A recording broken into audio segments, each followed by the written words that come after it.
What's up, Sugar Cake? I can't take ownership of coming up with that name. That's from my viewer Lunar. He would call me that in Twitch chat, and I just really like that. So of course I had a poll. I said, would you prefer to be called Sugar Cakes, Moon Pies, or Muscleheads? And Sugar Cakes won by a landslide of 74% with 110 people voting. So I guess you all really like Sugar Cakes. So today we are going to do a little viewer Q&A. We're going to, I'm gonna talk to you guys, let you guys know what's going on, read a lot of your feedback, hear what you guys have to say. And the first biggest thing is you guys are horny as hell. Like, oh my goodness.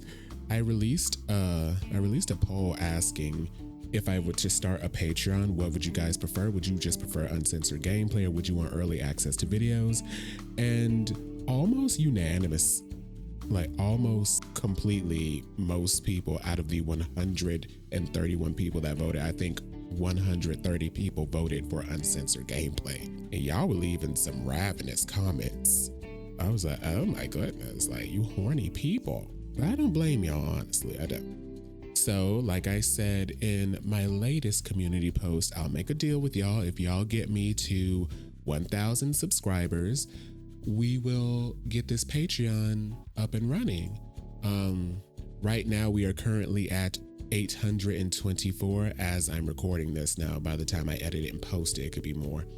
But right now we're at 824 subscribers. So that's fun. That's not even 200 more subscribers, so we can make it. I have talked to a few content creators. I've talked to a few game developers, and I asked them, I said, hey, how do y'all feel about people who play your games uncensored on their Patreon?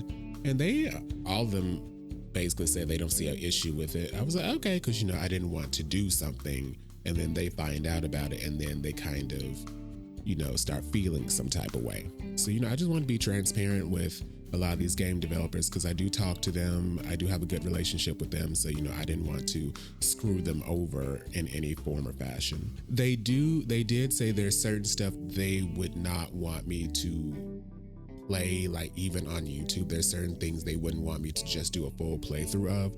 They would prefer for me to just do like a video review or impressions video. So do know that there's some things that they would prefer I not just do a playthrough of because they're trying to get as much funds as they can out of the product. On to your questions. All right. So we have 16 questions. So let's get started. This question is from Ty Star Blue. Hey, just found your channel tonight. Who does your artwork? It looks really cool and I like the style. So my artist is Yese the Weasel, also known as Mr. Mapaloni. He is a furry artist, but he also does human characters. You can find him on Furfinity, Blue Sky, Telegram, Patreon. He also has a Pictorial account, and he has helped me and honestly has helped this channel so much. Like, this channel would not be where it is without him. His commissions are open, so if you're interested, go check him out. By the way, I was checking out Ty Blue Star's channel and he has like an interesting little audiobook, so y'all might want to go check that out too. Glitch Doll said, so with all good retro TV, when will we get a made-for-TV movie from Pajamakin? So, I don't think we're going to get a made-for-TV movie, but I am thinking about writing like a little book series. So, but I wouldn't be writing it. I would be like co-writing it with someone. I'm trying to talk to them now. They're really busy, so they haven't been able to get back to me. But he's open to it. Well, I haven't talked to him about the book series yet. I was talking to someone about writing my lore, and he's open to helping me write my lore. But he also has his own stories that he wants to publish on Amazon. So I want to talk to him about possibly, me. I don't know how that works, where someone created the story and the other person, wrote the thing. So it's like a collaboration. I don't know how that works, but I do want to talk to him and see if we can get that going. But he's really busy right now, so he hasn't really been able to get back to me too much. But y'all might see a Pajama Kin book series explaining all my lore, mainly because I feel like it's very difficult to maintain the flow of a gameplay, game review, YouTube channel, and Twitch stream and try to upkeep this VTuber lore. So I think writing books would be a good way to go about it. I really love the way he writes. So hopefully he can get back to me soon. Glitch Doll said, what advice would you give to people wanting to start a career path into content creation? Now, I'm going to try to keep this answer short because I have a very long answer for that. But the advice I would give someone specifically for creating content on YouTube is that you do at some point have to put on a business thinking cap. You do have to sit there and plan stuff out, because I feel like since we've had a lot of people like Markiplier, PewDiePie, Dashie, Cub Scouts, that's given us the impression that you could just hop on your computer, play some random games and be successful. Unfortunately, that time of YouTube has passed. I feel like they all did that at the right time. So now you have to think, no one is searching for muscly black VTuber that kind of looks like that one guy in that cult classic JRPG playing random games. Like, no one's typing that in.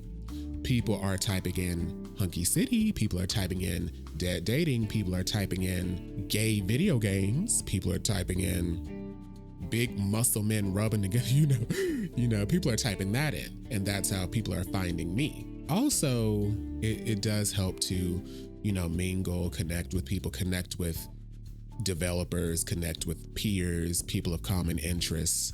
That does help. So as a start, I would definitely think about stuff like that. Now, granted, if you just made content for like self-entertainment, just for fun, you really don't have to do any of that. But if you want to be like, build a community or be successful, you do have to come at it from a marketing standpoint. Next question is from Josie Dungeoneer. Hi, Josie. I remember you from my Pretty Princess streams. Those are coming back, by the way. I'm not good at thinking up questions, but thank you for making cozy and borrowed content. It's actually really cool that you share borrowed content because it's super rare. Aw, thanks, Josie. Oh, I thought of one. Have you been selling in since your recent move? I have. I still have stuff all over the place. Like literally, I was looking for something and I'm like, oh my gosh, where is it? You ever have those moments where you know something is in the house, but you just don't know where it is? So you're like, screw it, I'll just buy another one. That's where I am right now. That's where I am right now. It's like a DVD and I open the case and the case is empty. And I'm like, oh, it's probably in that CD drive. Where's the CD drive? And I know the CD drive is here, unless my roommate threw it away. But luckily, I backed the CD up on my computer. So it's a CD I might not be able to buy again. It's out of print. It might be out of print. I don't know. I'm gonna see if I can buy it again tomorrow. But I'm settling in quite well. It's different up here. As you all know, I've moved from Alabama to Pennsylvania, and it's a bit different. The people are, this is gonna sound weird, the people are a lot more attractive, especially the men. Like, I walk outside, I see the men, I'm like, oh my gosh. I just joined a gym, and oh gosh. I'm not one of those people that goes to the gym and stares at people, but I'ma move on. Let's just say the men here are very, very attractive, intimidatingly so. Glitch Doll says, when will Glitched and Ken go on a magical adventure that transcends time and space? So every Saturday, me and Glitch record content.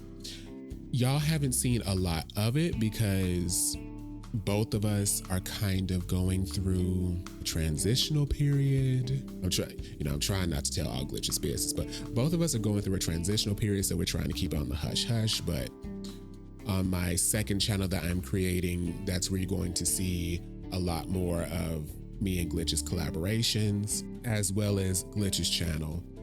So yeah, every Saturday we go on adventures. We recorded one last night. It was, oh my gosh, that game was so sad. Glitch said, what's the oldest memory you have of cartoons, shows, commercials that inspire your decision to create your channel like a TV network. So what comes to my mind that inspires me when I mold my channel and my content is specifically television channels. For one, Cartoon Network, specifically, a lot of people don't know this, but Cartoon Network has different eras for how they advertise with commercials and bumpers and promotional material.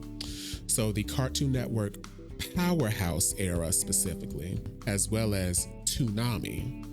If y'all see a lot of like the little video mixes I do, that's kind of what I mold after, the Toonami coming up next kind of thing. But yeah, specifically the Powerhouse era of Cartoon Network.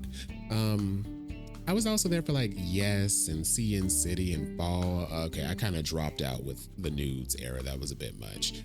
I did like Dimensional. That's one of the more recent eras. But so definitely Cartoon Network Powerhouse, Toonami, Toon Disney, like early Toon Disney, not like later on Toon Disney, as well as Nicktoons Network, which used to be Nicktoons TV.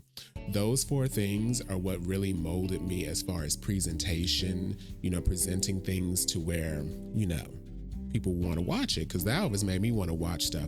And I really liked how I would figure out that, especially with like Toon Disney, a lot of these shows were over. They only had 13 episodes and they had premiered like 5, 6, 7, I don't know how many years ago. But Toon Disney's just showing them like as if they're about to show you some brand new episodes. I was like, wow. It kind of made the content feel alive. Like even though production had been done on this content, they made it feel alive. And I want that to be how, when people watch my videos and watch gameplay of these, these different games, I do want it to feel alive, if that makes any sense. I know that's a weird way to say it. Lunar asks, my favorite SpongeBob character. So my favorite SpongeBob character would have to be SpongeBob, but I have to be honest, do people really have a favorite SpongeBob character? Because I feel like, especially at this point, they're very one-dimensional characters. I'm not saying that's a bad thing, but they're so one-dimensional that they don't necessarily have traits to where you really, really like one or really, really dislike another. Like I don't like Squidward's personality, but I don't necessarily like really dislike him, if that makes any sense. But I would have to say SpongeBob.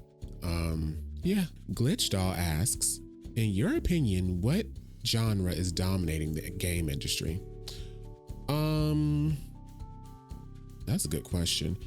I would say like sandbox battle royale games with, like Fortnite or Overwatch or stuff like that. I would say that's probably dominating right now. I know a lot of y'all probably thought I was gonna say like open world Genshin or something, but I wouldn't say that's quite dominating. I would say that's its own big thing. But as far as what's dominating the game industry, like what's really, really big right now, I would say battle royales, multiplayer style online games. I feel like online multiplayer simulation games are on a big rise. I know Roblox is getting only more and more popular. They're trying to take some cues from Second Life, which could be a good or a bad thing. I think it's gonna be a bit more of a bad thing, but they're trying to take cues from Second Life. So I would say battle royale with a strong second, online simulation role-playing games. Will there be any special events with the holidays coming up with the Pajamakin show? There will be, actually, especially next year when I'm more settled and my channel is more cemented. There will be an event maybe every couple of months, to keep things fresh, keep everybody on their toes. Also, I'm going to be streaming a lot more on YouTube, so that's going to be fun. Lunar asks, what made you decide you wanted to be a content creator? I like sharing my interests with people, and growing up, and I don't mean to sound like pretentious or anything, but a lot of people have told me they like hearing me talk about my interests or be passionate about something. So I kind of wanted to do that with like a lot of people. So, video games, men. Like one thing y'all might notice, like earlier on in my channel, I would try to dance around my preference in men, but at this point it's kind of impossible. So I like sharing my interests with people, and I like engaging with people with similar interests. Glitchdoll says, do you think most games are heading into the direction of being gachas, with Genshin and Genshin-like games being so popular and blowing up? I do, mainly because with gacha, you can have a steady, constant flow of revenue. So even if your game is not like flying off, like popping off, as long as money is coming in and you just throw out a good update every 3 to 6 months, like a new character, a new section, a new world, something for people to do, that's going to keep the servers open. So I do think most games are heading that way. I know years ago we had this whole loot box issue, but people don't seem to have responded as negatively to gacha elements as they did to loot boxes. I don't know if it's because it's like a new generation of gamers, or gacha just has been presented a lot better, because I know people would just drag in loot boxes. That was a time. Glitchdoll asks, with the direction that games are going, why don't we see any more muscly men games that cater to women and the gays in mainstream? So I think that's coming. So if you look back at like the 80s and 90s, like if you look at if you look back at like a gaming console called the Commodore Amiga, I would say about 75% of that gaming library was big, burly, muscly, bubbly, half-naked men. And no one batted an eye. Like you can go and look at game covers of a lot of those games, and those men were leaving damn near nothing to the imagination. Folks just buying up like, oh yeah, I want that game, that looks fun. I would say in the PlayStation 1 era, you saw some pretty burly, muscly men. I think PlayStation 2 is when it started kind of dialing back a little bit, and of course PlayStation 3, and PlayStation 4 we saw less and less. As opposed to why that dialed back, it's probably, I could imagine maybe to put that much detail in a character model could be rather difficult, because let's be honest, it hasn't been until recently that we've seen like, more curvaceous, voluptuous women making it onto the scene in games. Like look at Stellar Blade. That game kind of started blowing up for a reason, because she was pretty, she was curvaceous, she was voluptuous, but the game also played really, from what I've heard, the game also played really well. So I do think we are about to enter an era of curvy, voluptuous women and big, muscly, sweaty men. I mean, look at freaking Tekken 8. Like I think if you look really close at the men in Tekken 8, I think they got little titty booby physics. I think they titties be jiggling a little bit. So I'm like, oh. So it's coming. It went away for a while, but I think it's on its way back. Lunar asks, do you like champagne? I don't drink alcohol, Lunar.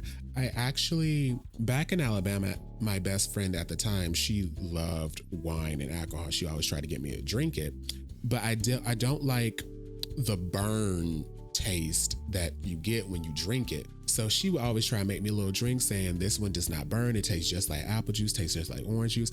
Every time I would drink it, it would be a burn to it. I'm like, sweetheart, this tastes like alcohol. This does not taste like orange juice or apple juice. This does not taste like juice. So I moved up here to PA, and I was hanging out with somebody, and they were like, let me mix you a drink. And I was like, I don't really like alcohol. I don't really like the burn. And she was like, no, I know how to make a drink. So she gave it to me. And when I tell you that tasted just like juice, she was like, the problem with your friend was she would just put way too much alcohol in there. She likes the taste of alcohol, so it's hard for her to understand someone who doesn't. So she couldn't help herself but just put way too much alcohol in there. So can't say I don't really drink alcohol. If someone were to give it to me and it would actually taste like juice, I would definitely drink it. But obviously, why not just drink juice at that point? Lunar asks, which game will you never play even if they pay you $1 million USD? So for one thing, and the reason I say most and not all, because Second Life is on this list. Most games on the banned from Twitch list, I would never touch. But if you're asking me what game, I guess, have I played and would never touch again, even if somebody paid me, it would be Family Party 30 Great Games Obstacle Arcade. That game was so bad. See, back in my college days, I wanted to I was kind of budding into making a game review channel. I was very inspired by this YouTuber called The Wii Viewer. So I was like, oh, let me play this game, let me review it, blah, blah, blah. That game made me give up on that dream for a good few years. It was so bad. I was like, oh my gosh, because I'm the type of person, I don't want to half-ass something. I don't want to just play it for a little bit and be like, this game sucks, and then you just, just move on. I want to give in-depth critique on it. That game was so bad. Oh my gosh, it was bad. So what game would I never play? That one right there. Glitch Doll says, what games belong in the trash can? Oh, Glitch, that's a hard question, because I kind of want to answer it, but I don't want to hurt nobody's feelings. How about this? What games do I personally feel belong in the trash can? From the looks of it, that new Killer Clowns game. I don't know what they thought they were doing with that. That new Killer Clowns game looks terrible. Oh my gosh, I can't think of any other game. Oh my gosh, what other games have I played? The first X-Blades game was not that good. I know, I'm gonna piss some people off. I don't like the Neptunia games. I don't like the Hyperdimension Neptunia games. Like Compile Heart, if I see anything with Compile Heart on it, I'm not gonna play it, I'm sorry. They have burned me too many times with mediocre gameplay. I just can't with them anymore. That's why I switch over to Gust. So that appears to be all the questions. All right, guys, thanks for submitting your Q&A. We'll definitely do this again at some point. But yeah, just a reminder, if we hit 1K subscribers, we will be opening up Patreon. It's only going to be like $5. I'll have a $2 tier just in case, you just want to support the channel, want to send out, just drop a few dollars. But I'm going to have a $5 tier for literally everything else. I'm also going to have a Patreon exclusive Discord. Got to figure out what we're going to be doing with that. That's also something I have to set up. But it's not going to be expensive. I'm not trying to drain anybody's pockets. It'll just be going to funding the channel. I'll be able to get better equipment. I'll be able to get newer games faster, just stuff like that. All right, guys, see you next time.